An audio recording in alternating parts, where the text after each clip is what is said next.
Hello dear friends, আজকে চালু করতে যাচ্ছি মাইক্রোসফট অফিস। তো প্রথমে আমরা যাই স্টার্ট মেনুতে। এটা হচ্ছে স্টার্ট মেনু। তো এখানে ক্লিক করলে আমরা এখান থেকে দেখব যে মাইক্রোসফট অফিস বলে একটা অপশান দেখা যাক কোথায় আছে। স্ক্রল করে আমরা উপরের দিকে তুলি। এই হচ্ছে মাইক্রোসফট অফিস। এখানে যদি আমরা ক্লিক করি তো এখানে অনেক রকমের অপশন পাবো, কিন্তু যেটা দিয়ে শুরু করব আমরা মাইক্রোসফট অফিস সেটা হচ্ছে মাইক্রোসফট ওয়ার্ড।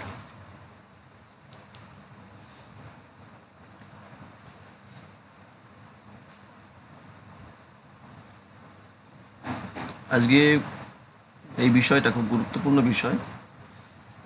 শুধু এটা না, এরপরে আস্তে আস্তে স্টেপ বাই স্টেপ যত দূর আমি এগোবো ততটাই গুরুত্বপূর্ণ। সবাই মন দিয়ে দেখবে। প্রথমে আলোচনা করব, আমরা প্রথমে মূল কাজে না গিয়ে আমরা আলোচনা করব যে কোনটাকে কি বলে। প্রথমে যাই আমরা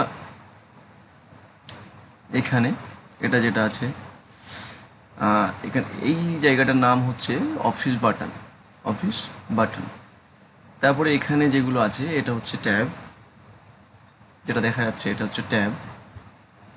এখানে যেটা আছে সেটা আমরা আগেই দেখেছি, কুইক অ্যাক্সেস টুলবার। এই যে পুরোটা দেখা যাচ্ছে এখানে ডকুমেন্টস, মাইক্রোসফট ওয়ার্ড, এই যে লেখাটা লাল রঙের এটা হলো টাইটেল বার। তারপরে চলে আসি আমরা এখানে, এই যে এখানে যে কাট, কপি, ফরম্যাট, পেস্ট, এইগুলোকে বলা হচ্ছে রিবন। রিবন আমি লিখে লিখে দেখাচ্ছি, আমরা মুখে বলার সঙ্গে সঙ্গে লিখে দেখাচ্ছি, সেগুলো একটু ফলো করলে বোঝা যাবে। এখানে যদি আমরা কিছু টাইপ করতে থাকি, তো এখানে একটা সাইডে এই জায়গাটায় কতগুলো মানে দাগ দাগ থাকবে, যেটাকে রুলার বলা হয়।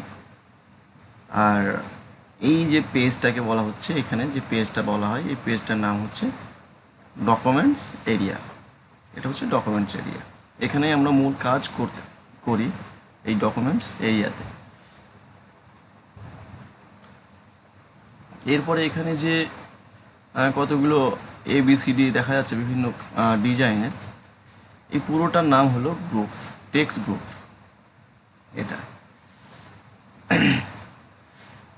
তারপরে এখানে যেটা দেখা যায় প্যারাগ্রাফের, এখানে এটা তোমরা ওয়ার্ডপ্যাডে দেখে থাকবে হয়তো। এই যে কতগুলো অপশন দেখা যাচ্ছে এই পুরোটাকে বলা হচ্ছে প্যারাগ্রাফ। আর এখান থেকে যে বি, ইটালিক, ইউ মানে আন্ডারলাইন, এখানে লেখার বিভিন্ন ধরন, এগুলোকে বলা হয় ফন্ট, টেক্সট এরিয়া, ফন্ট, এগুলো ফন্ট বলা হয়। এটা যেটা আছে সেটা পিঙ্ক, মানে রং করার জন্য। এখানে যেটা আছে টেবিল করার জন্য, টেবিল। তারপরে চলে আসি আমরা এই জায়গাটায়, এটা হচ্ছে স্ক্রল বার। এটা যদি আমরা নিচে নামাই তো এটা পেজটা উপরে উঠবে, এটা যদি উপরে তুলি তো পেজটা নিচে নামবে। এরপরে চলে যায় এখানে, এটা হচ্ছে ভিউজ শর্টকাট। এগুলোকে বলা হয় ভিউজ শর্টকাট। আমরা বিভিন্ন যে আমরা পেজটা বানাচ্ছি সেই পেজের সেট আপটা তৈরি করা। তারপরে এখানে যেটা আছে সেটা আমরা কিন্তু ওয়ার্ডপ্যাডে আমরা দেখিয়েছিলাম তোমাদেরকে, যে এখানে মাইনাস, এখানে প্লাস, এটা হচ্ছে zoom side, zoom controller area বলা হয় যেটাকে, বাস এই। আর এখানে যেটা থাকবে এটা টেক্সট এরিয়া, টাস্ক বার বলা হয়, টাস্ক বার। বাস এই হচ্ছে ব্যাপার। কিন্তু এই নামগুলো আমরা খুব ভালোভাবে যদি জেনে নিই তো স্টেপ বাই স্টেপ আগামী যে কাজগুলো কীভাবে করতে হয় সেটা আমি দেখাবো। তবে এটাও খুব গুরুত্বপূর্ণ জিনিস। এগুলো প্রথমেই লিখে রেখে তারপরে এগিয়ে যাওয়াটা সবচেয়ে সুবিধার মনে হয়। তো ঠিক আছে বন্ধু, আজকে আমার এই ভিডিওটা দিয়ে আমি শুরু করলাম, যদিও কতগুলো নাম বললাম এগুলো খাতায় লিখে রেখো। আগামী দিনে আমি কিভাবে কাজ করতে হয় সেগুলো দেখাবো। এখান থেকে নিউ পেজ নিয়ে কীভাবে কাজ করতে হয় এবং সেটা সেভ করতে হয় কীভাবে সেটা দেখাবো। তো চলো ভিউয়ার্স, ধন্যবাদ। ভিডিওটা দেখার জন্য।